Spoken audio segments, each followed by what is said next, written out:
What happens when archaeologists encounter a structure that has never been studied before? A structure that has never been surveyed or excavated? No previous archaeological literature, no theories to argue for or against, no academic roadmap whatsoever. Well, in 2018, my project did just that.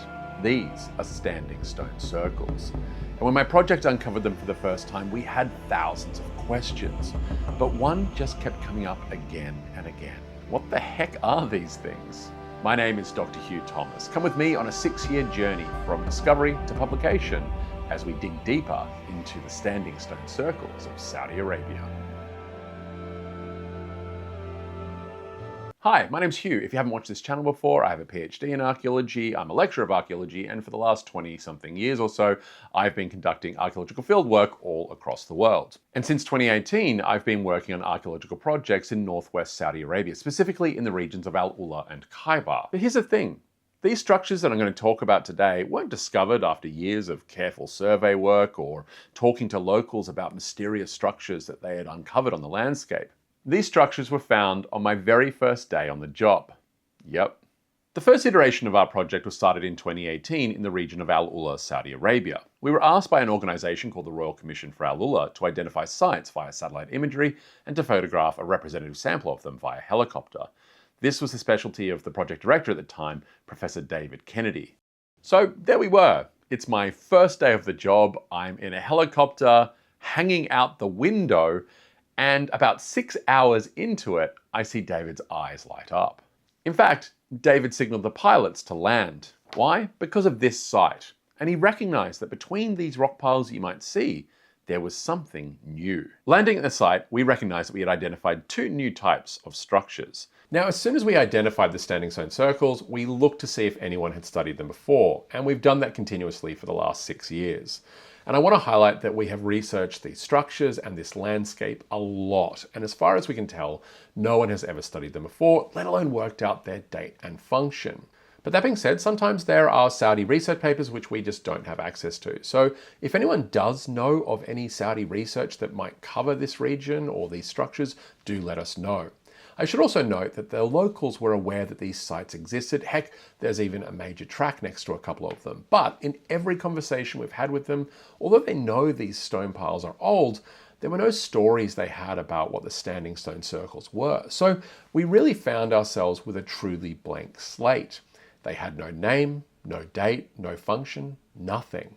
What we identified? Well, 2 new types of structures that we call standing stone circles. Why?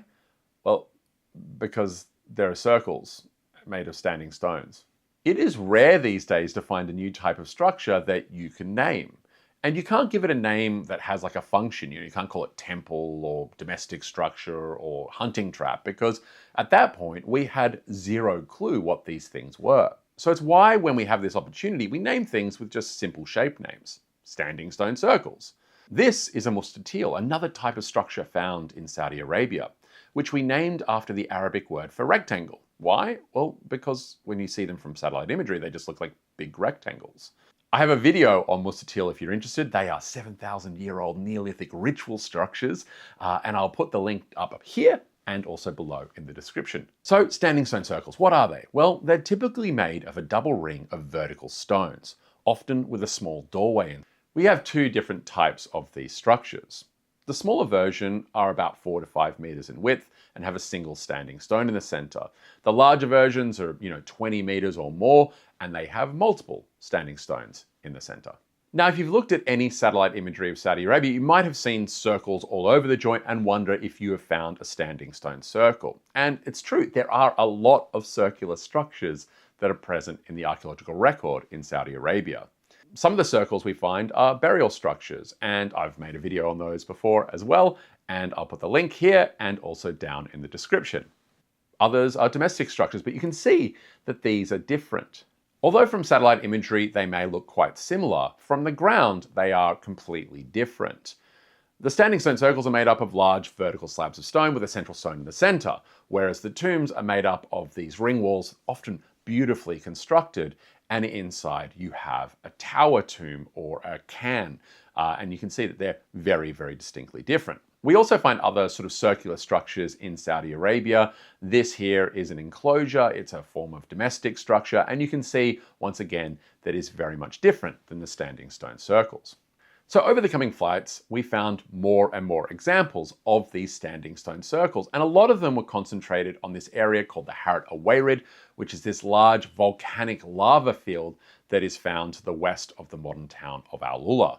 So we knew these weren't a one-off, and now we had to ask the next questions. What date are these structures? And also, what were they used for? We knew these structures were some of the earliest on the landscape, simply because we would often find evidence of later structures built on top of the standing stone circles, while standing stone circles never seemed to reuse stones of other types of structures. So we knew these things were old. How old? We had no idea at that time. The other question as to what they were, well, we had a lot of debate about that too. My first thought was that these were potentially ritual structures. Now, I know what you're going to say here, which is that whenever archaeologists find something that we don't know what it is, we say that it's ritual. But I had some evidence behind me that led me to that conclusion. Firstly, the standing stone circles are made up of these standing stones. And there is another very famous site in Saudi Arabia made up of standing stones called Rajajil. We also happen to notice that where there were lots of standing stone circles, we generally didn't find mustatil, which at that point in time, we were starting to realize were likely monumental ritual structures. So I thought, hey, maybe we have two different types of ritual structures here, with the mustatil being used by people in the more sandy east, and the standing stone circles being used by people up on the Harat Awarid. But of course, there was only going to be one way to find out what these structures were. We needed to excavate them. It's at this point that I want to highlight the paper that I'm focusing on today.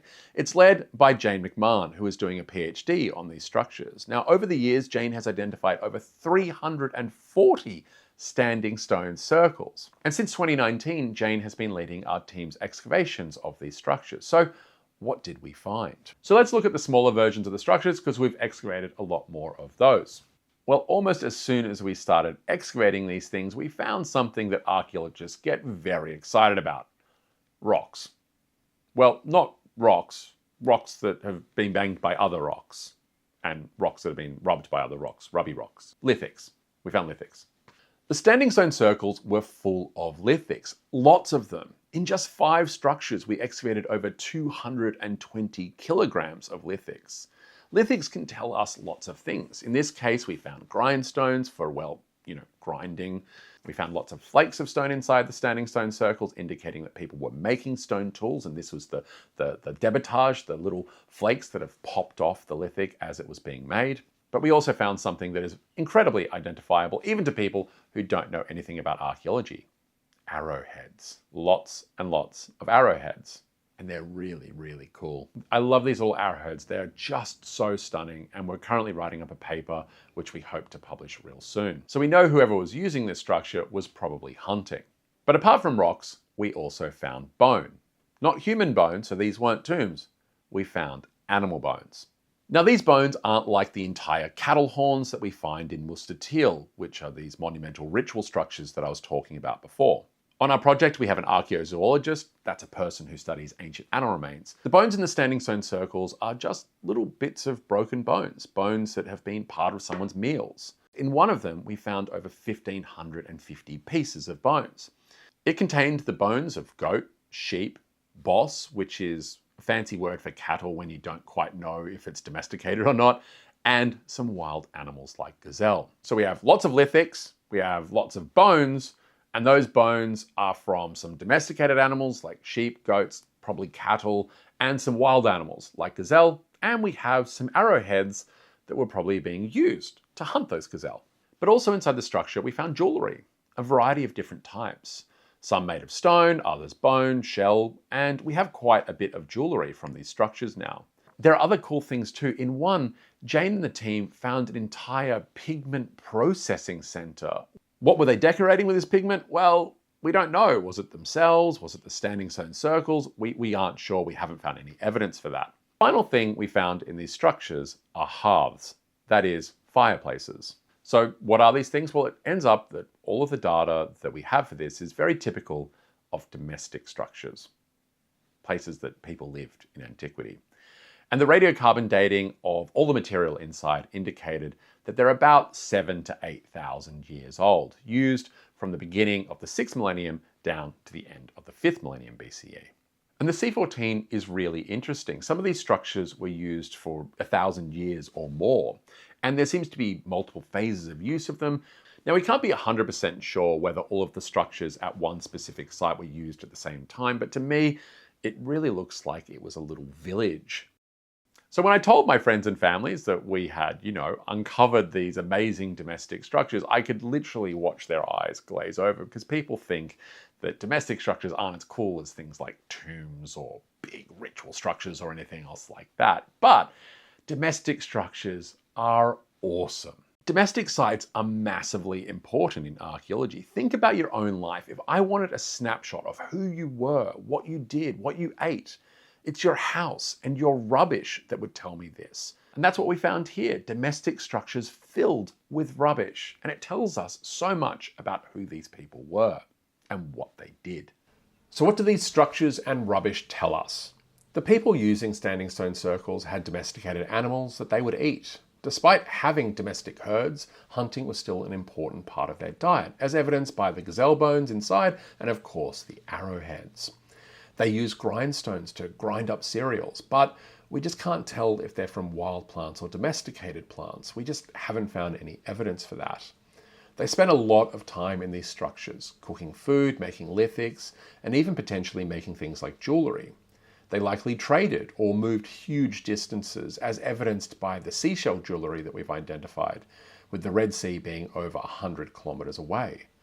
They even went and dug up local pigment sources and used that pigment maybe to decorate things like themselves, jewelry, art, we just don't know. But do they live in these structures year round? Well, for that, we can actually look at how modern people use the landscape today. So what we think was happening in Neolithic Saudi Arabia is that people would move up onto the Harat-Awarid with their herds and build these structures. They would graze their animals in the area for as long as possible before heading down to areas like oases once the vegetation dried up over the drier months. Once it rained again, they would reoccupy their old domestic structures, presumably every year, maybe every few years, we can't tell. As much as these volcanic landscapes look like the moon, they're actually incredibly fertile, and after rains, they not only hold water quite well, but they also go very green. In AlUla, as far as we can tell, the standing stone circles are the first domestic structures, the first housing to arrive on the landscape. And although people had used that area for potentially thousands or tens of thousands of years beforehand, the standing stone circles show us that around 8,000 years ago, something happened that meant they wanted to stay in one place longer. What was it? Was it the arrival of domesticated animals in the area? Was there a change in the environment? We aren't quite sure just yet. And you might be asking, Hugh, if these things were places where people were sleeping and eating, how does it work? There's no roof. Now, we know that most of them don't have stone roofing, so in order for them to be covered, for people to be sleeping and cooking inside, they need to have some kind of roof. And for that, we theorize that it was obviously something perishable that we just don't see in the archaeological record anymore. But a bit of clarity came about this because of a person called Dr. Armin Nasser from Hull University, who was collaborating with us on the project and mentioned that he had seen structures in Africa that looked probably quite similar to what these would have looked like. So off we go to the internet.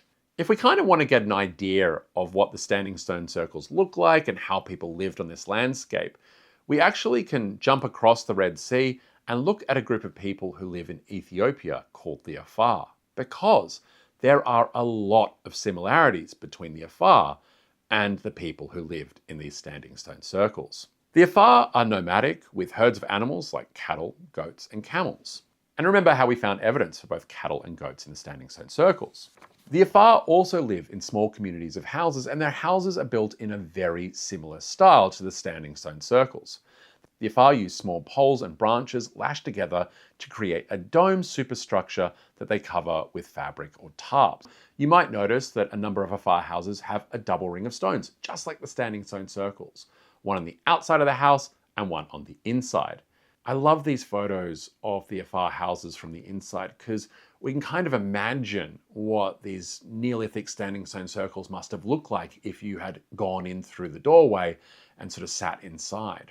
This is exactly what we imagine our standing stone circles to have looked like, except we have this central stone in the center. Now, it's not level, it can't support a column or anything like that, but what we think was happening is that maybe they were tying sort of several poles to the outside of it. So in 2024, after 6 long years of studying these structures, lots and lots of them, Jane and our team were finally able to publish the results. In AlUla, as far as we can tell, these were the first domestic structures that arrived on the landscape, sometime maybe around 6000 BCE or a little bit after. Now, as I'm wrapping this video up, you might be asking yourself, Hugh, what about the big standing stone circles? You haven't talked about those. What are they? Well, guess what? We don't actually know. We're not quite sure what these are because they are associated with the single standing stone circles, the smaller ones, but we just have no clue what they were used for. I personally wonder if they were used as sort of animal pens. You might have put some wood in the double ring going around the outside. Maybe you'd use the central standing stones to kind of create little partitions to block off animals from each other. That's my theory at the moment, but I've been wrong in the past. If you have any idea what these might be, please make sure to tell us in the comments below. So there you have it, a 6-year-long archaeological journey, but it's not over yet because Jane is currently writing up her PhD and we expect lots more papers about the standing stone circles and the people who lived in them to come out in the future. So make sure you like, subscribe, do all the things that you need to do to see my content in the future, and I will make sure that I make future videos about the standing stone circles and the Neolithic people of Saudi Arabia. You can also find me on X, Twitter, at Dr. Hugh T. I'll make sure the link for that account is in the description below. And you can also see our project Twitter account at packup_KSA. Link down below. Go check it out and you can see all of the research that our team has produced over the last several years. If you have any ideas for topics you'd like me to dig deeper into in the future, please leave them in the comments below. Thanks so much for watching. Cheers.